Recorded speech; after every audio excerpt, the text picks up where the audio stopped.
Welcome to Bala cars. இப்போ நீங்கள் பார்க்க போகிற கார் பார்த்தீங்கன்னா வால்சுகனில் போலோ அப்படிங்கிற காரை பற்றி தான் பார்க்க போகிறோம். வாங்க வீடியோக்குள்ளே போகலாம். அந்த கார் பார்த்தீங்கன்னா வால்சுகனில் போலோ மாடல் பார்த்தீங்கன்னா 2019 மாடல். இதோட வேரியன்ட் பார்த்தீங்கன்னா கம்போர்ட் லயன் 1.0 அப்படின்னு இருக்காங்க. ஓனர் பார்த்தீங்கன்னா ஒரு ஓனர் வரும்னு இருக்காங்க.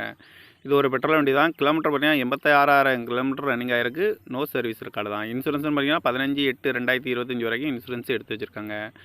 காரோட ப்ரைஸ் என்ன சொல்கிறாங்கன்னா 6 லட்ச ரூபா சொல்கிறாங்க. ரேட்டு குறைக்கணும்னு சொல்லியிருக்காங்க. குறைச்சி பேசி இந்த காரை பைப்பிங்கான்னு சொல்லியிருக்காங்க. ஏசி வந்துடும், power steering, power window, ABS வந்துடும், airbag double airbag வந்துடும், அழகு வீலு, ரிமோட் லாக் வந்துடும், சீட் கவர்லாம் பார்த்தீங்கன்னா நியூ கவர் தான் போட்டிருக்கு. டயர் பான் பார்த்தீங்கன்னா 4 டயருமே நியூ டயர் தான் அப்படின்னு இருக்காங்க. கார் பார்க்க இடங்கன்னு பார்த்தீங்கன்னா தர்சன் கார் ஈரோடு அப்படிங்கிற இடத்துல தான் அந்த கார் பார்க்க முடியும். TN 70 AC 4636 அப்படிங்கிற நம்பரில் தான் அந்த கார் இருக்குது அப்படின்னு இருக்காங்க. ஓனர் பார்த்தீங்கன்னா ஒரு ஓனர் வரும்னு இருக்காங்க. இது ஒரு பெட்ரோல் வண்டி தான். 86,000 கிலோமீட்டர் தான் ரன்னிங் ஆகிருக்கு. இந்த காரோட ப்ரைஸ் என்ன சொல்கிறாங்கன்னா 6 லட்ச ரூபா சொல்கிறாங்க. ரேட்டு குறைக்கணும்னு சொல்லியிருக்காங்க. குறைச்சி பேசி இந்த காரை பைப்பிங்களான்னு சொல்லியிருக்காங்க. இந்த மாதிரி கார் வீடியோக்கெலாம் பாலா கார் சேனலில் சப்ஸ்கிரைப் பண்ணி வச்சுக்கோங்க. தேங்க்யூ ஃபார் வாட்சிங்.